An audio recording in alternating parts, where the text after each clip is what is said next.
So Kevin, first of all, if you talk towards me, Yeah. you're the camera. Can you, so we can check our levels, tell me your name and your occupation? My name's Kevin Millward, and I'm the course director here at Clay College. Fantastic. So Kevin, first of all, can you give us a bit of an idea about what Clay College is, please? Clay College is a response to the decline of training in universities. Basically, over the last 10, 15 years, the practical side of ceramics training has basically disappeared. So an average graduate from a BA honours course wouldn't actually be able to be a competent maker. The emphasis has been more on sort of the design and the conceptual side, and also sort of the academic side of a university course, so the dissertation. What we want to do is get back to the sort of the old days of the old HND courses, say 30 years ago, where it was a much more rounded training. So you have the development of ideas, you have the art and creative side, but that is also backed up with hard, practical, hands-on making, and also learning how to produce. So that involves building and firing kilns, even down to building wheels, etc. So you produce a more rounded individual that is actually capable of then maybe going to work for somebody as a useful apprentice, or in some circumstances actually being able to go away and set up their own small business. So what kind of people are kind of coming to you then and obtaining this kind of a training? In the university situation, it was mainly 18 to 19-year-olds having come through foundation and wanting to explore the possibilities of a career in ceramics. What we're finding with the students here it's mainly second career, or people who've been through a university course, like we've had somebody who's done graphics, somebody who's done the sciences, but have become disillusioned, say, with a more academic approach, but have always been very keen on potting. So they're not coming in for a qualification. We've got people who've got MAs, PhDs, BA honours. What they're looking for is the actual making of pots. So the age range is from the mid-20s right up to 60 plus.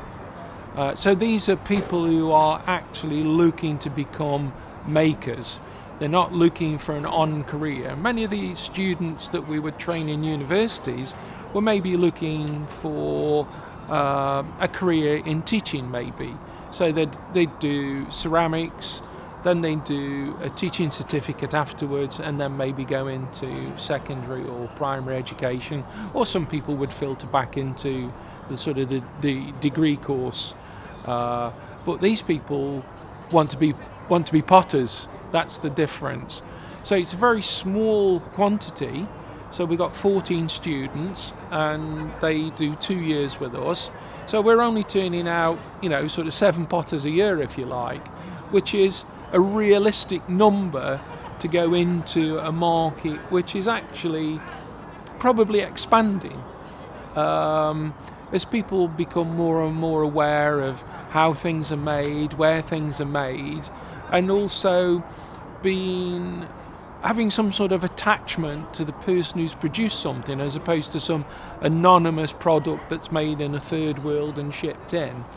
So I think for us it's potentially a growth area, and we're no competition to the big industry, but the big industry take a lot of leads from us. Some of the most successful products that the industry produce today are inspired by what studio potters do.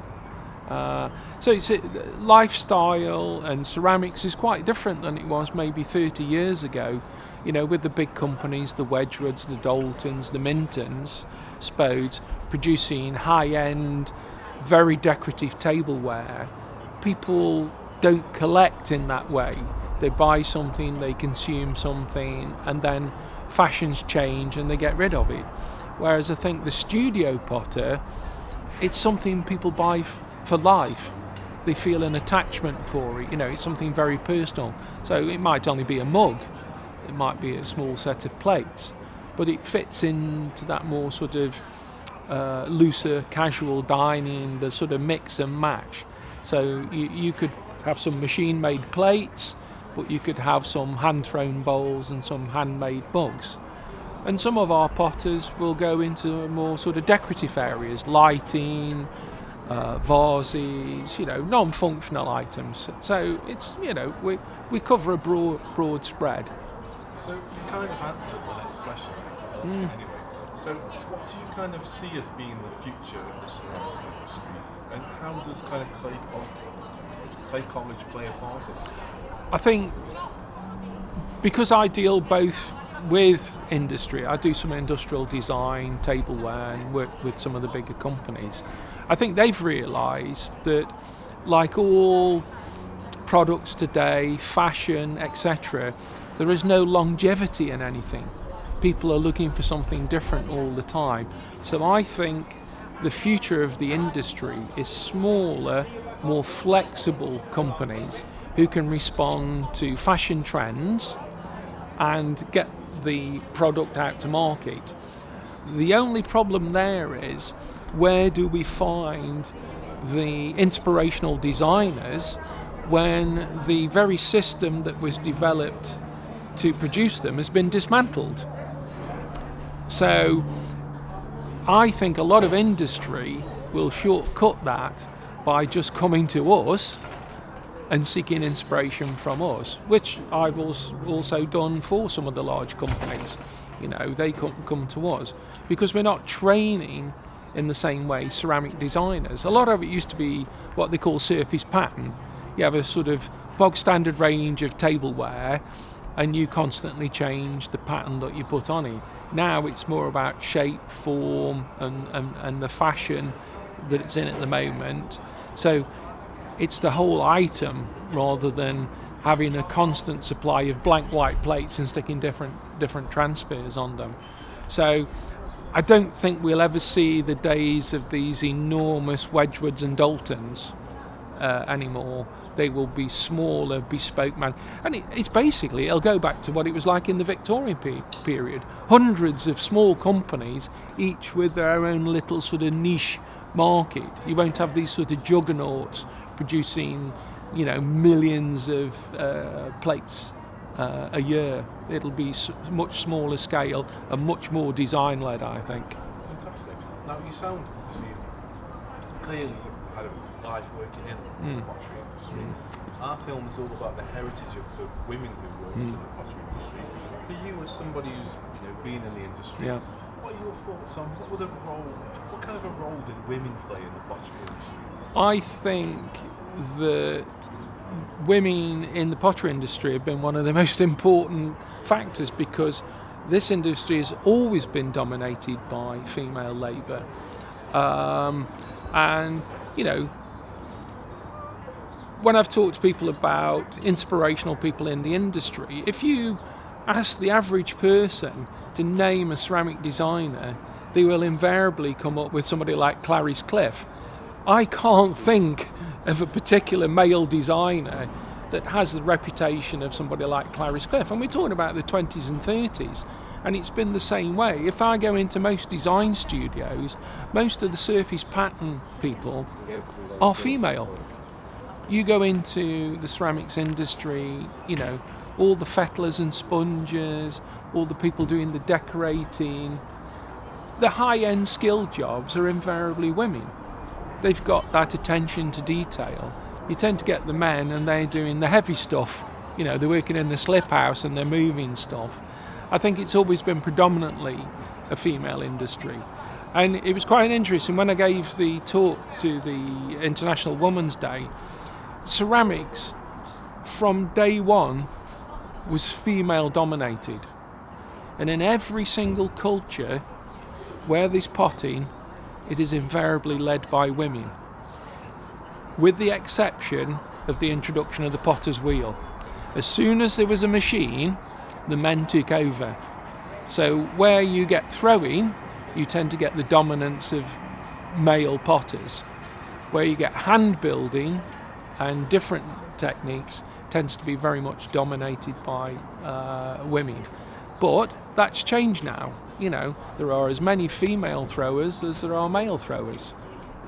So it's much wider. And again, some of the most influential potters in studio ceramics are female. Lucy Ree. You've got Janice Chelenko. You've got Kate Malone. All massive names in ceramics, and they have equal, if not higher standing than their male counterparts. So I think we're very much a process of equality. There's no sort of male dominate. It was a little bit in the 70s. It was a little bit sort of beard and corduroy trousers and potter's smocks, and blokes throwing big pots. But that's not how it is nowadays. It was really interesting when we set the college up.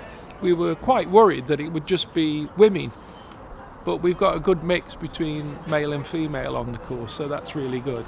And what sort of an influence do you think going forward that women will have in the future of ceramics? I mean, I suppose you mentioned then with sort of equality, but do you feel that women have an important part in the future? Absolutely. A lot of my male counterparts probably won't like it, but many of the more creative people in ceramics, right through from industrial into studio and fine art conceptual, if you like, are women.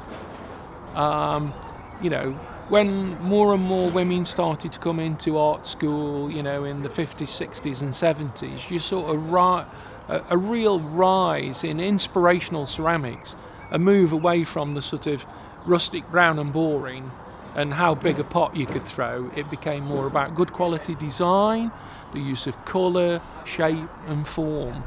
I think many inspirational potters, both in the past and in the future, will be women. That's fantastic. Cheers for that, Kev. Pleasure. That's excellent, thank you. I'm going to call and grab our